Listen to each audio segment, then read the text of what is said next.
Hello everyone, this is Crota giving you a shoutcast between Mouz, Hasu, and mTw DIMAGA here in the Xel'Naga Caverns. Here we have Mouz Hasu spawning as the red Protoss player on the south side of the map. Meanwhile, we have DIMAGA spawning over here on the north side of the map. Should be a pretty interesting matchup here. Zerg versus Protoss in the Xel'Naga Caverns. Taking a look at the production tab, nothing too out of the ordinary. No sort of 6-pool play. It should be a pretty standard game coming in. Now, in the Xel'Naga Caverns, there are 2 Xel'Naga watchtowers that are very important, especially in a Zerg versus Protoss matchup. Most of the time, Zerg versus Protoss consists of a lot of ground army battles, and then transitioning slowly into air at some point. Back over here, we do see a probe now moving out, a pylon being placed here. Most likely, we'll have a gateway followed by a cybernetics core, so you can hold with one zealot any sort of Zergling, early Zergling harassment. So that pylon now finished warping in. We should see a chrono boosted probe, 2 of them to be exact, followed by that gateway back over here. Meanwhile, that probe now making its way over as that overlord making its way in. We do see no scouting drone coming in just quite yet. DIMAGA sitting on 14/18 food should be throwing down either a spawning pool in just a moment or be trying to go for any early hatchery placement. I can't imagine actually early hatchery placement just because there, the possibility of so much early aggression. However, no, DIMAGA gonna prove me wrong and go for an early hatchery placement. So in comes a hatchery over here at the natural expansion. This hatchery is quite exposed, so there is gonna be a room here and here to try to put in some pressure. And we already see a forge coming in. So Hasu doing a forge, and we may see a double pylon block. And that's going to be a very bad day for DIMAGA, as that pylon now already being warped in. And he does see that there is this pylon. However, no double pylon block.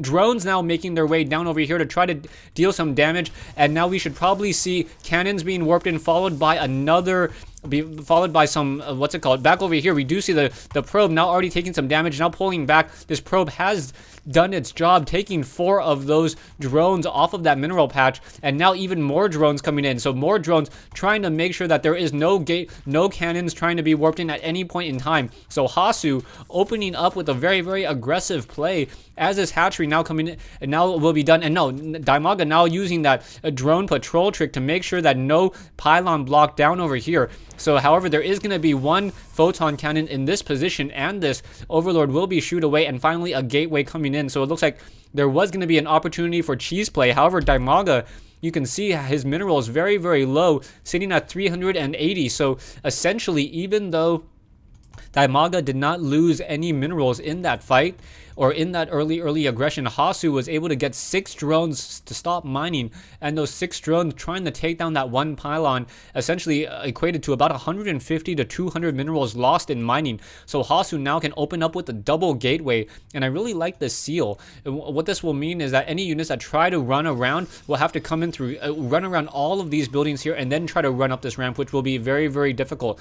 Back over here, DIMAGA still has 1 overlord, but now DIMAGA will be able to train up more and more drones as he has this natural hatchery over here. We do see the no metabolic boost just being researched just quite yet, as an extractor over here now getting fully saturated. Now transitioning what I would call into the mid game, as we are now getting that cybernetics core and also getting another pylon here, because what Hasu was supply locked, needs to be able to get up more and more units out, and now going into some sort of 4-gate push. So this 4-gate push there will probably be some sort of 4-gate push strategy, as there is 3 gates, and now Zerglings able to come in and deal some damage over here. So this Zerglings will be able to take down this pylon with really no issue. Probes coming off the mineral line, so 6 probes coming off the mineral line to try to fight against these Zerglings. However, those Zerglings able to deal that damage and now pull back once again. We are now chrono boosting stalkers, so those stalkers will be able to come out and just take down these Zerglings over here and stop any sort of aggression play. This pylon down to 160 hit points. However, just wait for those stalkers. As soon as those stalkers come out, those Zerglings will get taken down, and that will be the end of that. So out come these stalkers. Stalkers now will be able to take it down. Will it be able to shoot it? No. Those Zerglings will not be able to finish that pylon. Pylon at 28 hit points. So very nice timing there. DIMAGA, however, getting a very strong economy going, sitting on 38 harvesters. So 38 harvesters, a very strong economic advantage indeed. as you can see now 1200 minerals per minute versus 760. Back over here, the Stalkers are trying to shoot down this Overlord. Overlord down to 90 hit points. However, that range of 6 will not be able to shoot down this Overlord. I think that is just slightly out of range, as we are now continuing to train up more and more Stalkers. We are getting the Twilight Council and Stalker Blink. So the Stalker Blink will help these Stalkers be able to move and be much more agile against these Zerglings. Zerglings probably getting that metabolic boost as well, and also getting that warp gate research coming in from Hasu. So Hasu also warping in a photon cannon, as now we see even more and more aggressive play. So DIMAGA trying to take a third expansion, as these Zerglings are going to try to push in and try to move out. Back over here, we see the Zerglings. Perhaps they'll try to do some sort of run-by tactic, and this is going to be very, very bad indeed. The Stalkers continue to be warped in over here. One photon cannon, one probe, and those Zerglings may be able to just run in straight into the base. No, not going to be able to run up that ramp, as those Stalkers able to come back just in time. So one photon cannon will be warped in over here. No weapons upgrade just quite yet, as that warp gate research has just been completed. So we should be seeing an upgrade to warp gate in just a moment, as that Twilight Council now being researched as well. But things do not look good for Hasu. Hasu does not know how far behind he is speaking, or how far behind he is economically. 800 versus 1300. Army wise, he is slightly ahead at 1000 versus 725. However, Roaches and Zerglings are going to be able to start opening up this path and then start saturating this particular mineral patch over here. So it's just a very, very large army of Zerglings. As we see now, the movement speed upgrade for these Roaches, more Queens, and more units still being trained up. Stalkers really not engaging just quite yet. The Stalkers are not a strong counter towards those Zerglings, especially with that movement speed upgrade, which will be able to surround those Stalkers and take them down. Back over here, we do see the level 1 weapons upgrade now being researched. One photon cannon and this Nexus trying to be built, halfway done. And now Hasu sitting at 32 harvesters compared to DIMAGA's 45, 46. Over here, Stalkers now trying to put in a little bit of pressure. Will they be able to deal any significant damage? Trying to pull out, trying to do a quick blink there. However, those Stalkers, very, very smart blinking, leaving one group and then another group so that one group of Stalkers can continue to fire. But however, losing 2 quick Stalkers there, as those Zerglings continue to just push in a lot of bit of pressure. Are those Stalkers going to be able to pull back in time? Not 100% sure. As those Stalkers now, are they going to give chase? Now pushing after some of those units. Roaches, however, now going to take some damage as well. Down go more of those Zerglings, as those Stalkers now being forced to pull back. Roaches able to pull back as well. Stalkers trying to blink, trying to give chase. Stalkers do have faster movement speed than those Roaches. However, they have the movement upgrade, so Roaches are actually faster in this particular instance. Back over here, we do have the Stalkers with blink, and now we see a photon cannon being warped in on this high ground, and DIMAGA has no idea about this. So this is going to be rather funny. 2 photon cannons now being warped in, and also Stalkers may be able to be warped in as well onto this low ground. Stalkers continuing to put a lot of bit of pressure over here, and now being forced to blink back.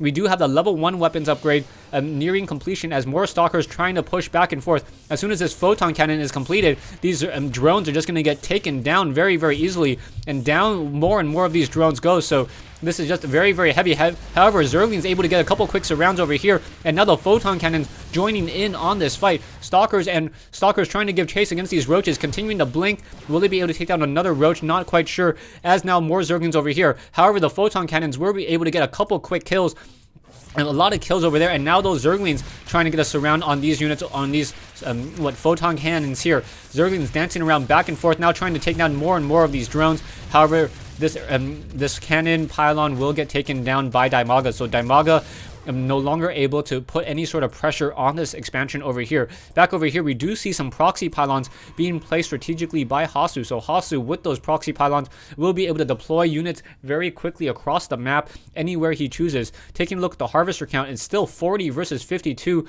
and DIMAGA sitting on a significant economic advantage. DIMAGA also having the army advantage as well. So things not looking good. You can take a look at the losses. DIMAGA also not losing nearly as many units, as a swarm of Zerglings now going to be able to pressure and try to take down some of these Stalkers. Stalkers blinking away, trying to get away from these Zerglings. Zerglings, however, able to peck away at some of these Stalkers, and there we go. And really, Hasu needs to consider getting some Zealots. Those Zerglings do not have the armor upgrade, so those Zealots will be able to cut through them with only 2 hits instead of 3.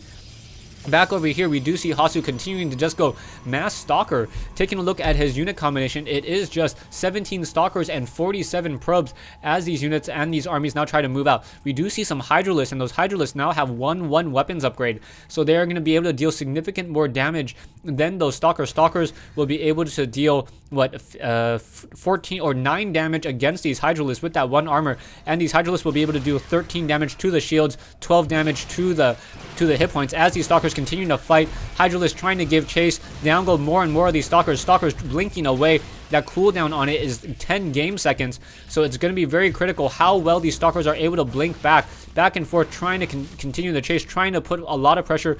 The Hydralisks do have the Groove Spines upgrade, and we'll be able to start poking at these stalkers. These stalkers now very, very low on hit points as well, however, and finally getting some zealots. And we're also seeing some Dark Templars. So Hydralisk now in position, using those destructible rocks, making sure that those stalkers are not able to get any easy blinks off or any good surround flanks off in that full entire fight. Stalkers and Hydralisk continue to battle back and forth. However, DIMAGA losing a lot of those units needlessly there. You can take a look at the army, 3375 versus 2150. Hasu still with a significant advantage. Taking a look at the unit combination, 21 Hydralisks.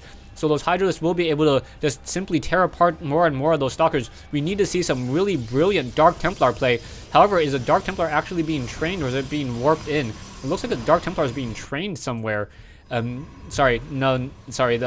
Dark Templar is already in position. So Hasu over here now going to take down these rocks, be able to set up an expansion down over here. 1 Zergling is giving sight as an army of roaches, Hydralisks, and Zerglings with 1 Overseer to try to make sure that there is no Dark Templar play moves out. We do see another hatchery coming in at this high yield mineral location, and these Zerglings are going to try to get in some sort of flank. So in come these Hydralisks and Roaches. Hydralisk able to get off a couple quick hits. There is no creep here. So a little bit surprised that DIMAGA is not using creep in order to increase the movement speed of these Hydralisks. Hydralisks are much faster on creep than off of creep as these units continue to fight back and forth. Stalkers with that extended range able to take down a lot of these roaches here, and now level 2 weapons upgrade. So those Hydralisks are now 2/2 upgrades against Stalkers 1/0/0. So these Hydralisks will be able to deal a lot of damage. However, in comes a couple or 2 High Templars, and those High Templars able to get off 1 Psystorm. A group of very low hit point Hydralisks down over here trying to stay away. Another Psystorm coming in as well, and now merging into a Archon. This Archon, however, will get picked off over here as Stalkers continue to fight back and forth, trying to get that amulet research. More Hydralisks being trained. Stalkers fighting as well as these Zealots trying to come back in. We do see Hasu now moving out with probes, trying to engage as well, but these Zealots will not be enough. 3975 versus a 1375 army, and I think Hasu will be forced to say GG. There's just too many Hydralisks to deal with, too many upgrades. Hydralisks now able to just take down this low ground position, and DIMAGA fighting off that very early aggression, able to do enough. However, this expansion was taken down. Was not watching the minimap clearly enough. My apologies, as these Hydralisks continue to fight back and forth. Another Psystorm down over here. So that Psystorm taking down a lot of those hit points on those Hydralisks. Hydralisks now trying to take down this unpowered warp gate, and that is a lot of the production buildings here. Hydralisks continue to just shoot up that ramp and now taking down some of these pylons, and Hasu is forced to say GG, well played. So let me take a look at when that expansion was taken down, and how it was actually taken down. So going back to the 15-minute mark, no, it looks as though, oh, Dark Templars. So the Dark Templars came in and was able to quickly take down this expansion over here. Anyways, thanks for watching, thanks for listening. I hope you guys enjoyed this 1v1 replay between DIMAGA and Hasu here in the Xel'Naga Caverns.